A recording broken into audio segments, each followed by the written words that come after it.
Hi అండి, నమస్తే. ఈరోజు ఈవినింగ్ స్నాక్స్ ఏం చేయాలనుకుంటే నాకు బీట్రూట్ ఫ్రిడ్జ్లో కనిపించిందండి. ఇది ఎలాగో వాళ్ళు డైరెక్ట్గా తినారండి పిల్లలు. ఎంత ట్రై చేసినా మా పిల్లలు అయితే తినారండి. క్యారెట్ తింటారు కానీ బీట్రూట్ అంటే కొంచెం కష్టంగానే తింటారు. నేను గోధుమ పిండి తీసుకొని బీట్రూట్ని చిన్న చిన్న ముక్కలుగా కట్ చేసేసుకొని పక్కకు పెట్టుకున్నానండి. ఇప్పుడు పిండిలో కొంచెం సాల్ట్ వేసుకున్నానండి. మన రుచికి తగినంత, మనం ఎంతైతే తింటామో అంత సాల్ట్ వేసానండి. ఈలోపు సాల్ట్ వేసాక బీట్రూట్ని కొంచెం వాటర్ వేసి జ్యూస్గా పట్టానండి. పట్టి దాంతో నేను మొత్తం కంప్లీట్గా ఆ పిండిని కలిపానండి. కొంచెం ఆయిల్ కూడా వేసుకున్నాను, ఎందుకంటే మన చేతికి అంటకుండా ఉంటుంది కదా. ఆయిల్ వేసుకొని బీట్రూట్ జ్యూస్ని అందులో వేసేసి కలిపానండి.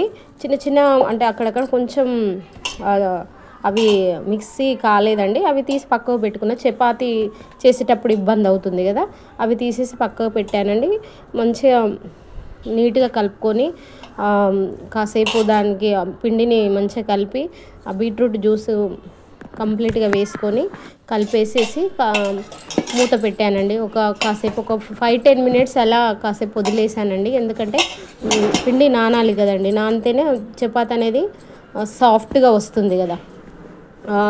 ఒక 10 మినిట్స్ తర్వాత తీసానండి. ఏం లేదండి, మనం మడత చపాతీ చేసుకుంటాం కదండి, అలాగే ఫోల్డ్ చేసేసుకొని చేయడమే అండి. రెగ్యులర్ చపాతీలే, అందులో ఏంటి వాటర్ పోయకుండా బీట్రూట్ జ్యూస్ వేసుకోవడం. బీట్రూట్ మనం రాగా పిల్లలకు తినిపించలేము, కొంచెం వాళ్ళు తినలేరు కాబట్టి ఇలా ఏదో ఒకటి సింపుల్గా వాళ్ళకి హెల్దీగా పెట్టాలనే ఉద్దేశంతో ఏదో ఒక వెరైటీ చేయడానికి ట్రై చేస్తాం కదండి. ఎవరైనా మదర్స్ వాళ్ళు హెల్దీ స్నాక్స్ పెట్టాలని అనుకుంటాం కదండి. ఈ చపాతీ బాగుంటుంది, స్వీట్గా ఉంటుంది, మళ్ళీ సాఫ్ట్గా వస్తుంది కదండి. మనం చపాతీ పిండి నానబెట్టుకున్నాం కాబట్టి సాఫ్ట్గా ఉంటుంది, తీయగా కూడా ఉంటుందండి. వాళ్ళకి అంటే స్వీట్గా ఉంటుంది కదా.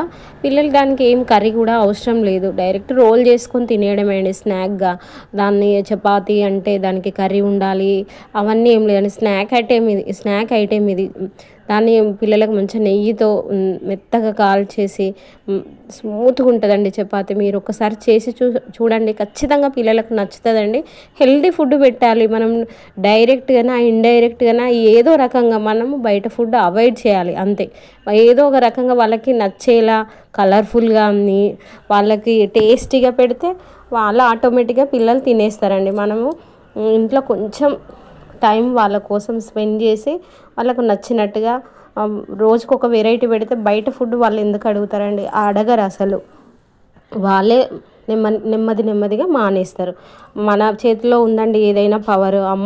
అమ్మ తలుచుకుంటే సాధ్యం కానిది ఏది ఉంటుందండి, అంతా అమ్మ చేతిలోనే. పిల్లలు వాళ్ళ భవిష్యత్తు అయినా ఏదైనా మనము డిజైన్ చేసినట్టే ఉంటుందండి చాలా వరకు కూడా. పిల్లలు, మా బాబుకి అయితే బాగా నచ్చింది, వాడు హ్యాపీగా ఎంజాయ్ చేశాడు. కర్రీ అడగలేదు, రోల్ చేసుకొని తినేసాడండి. Thank you. Subscribe please, encourage me.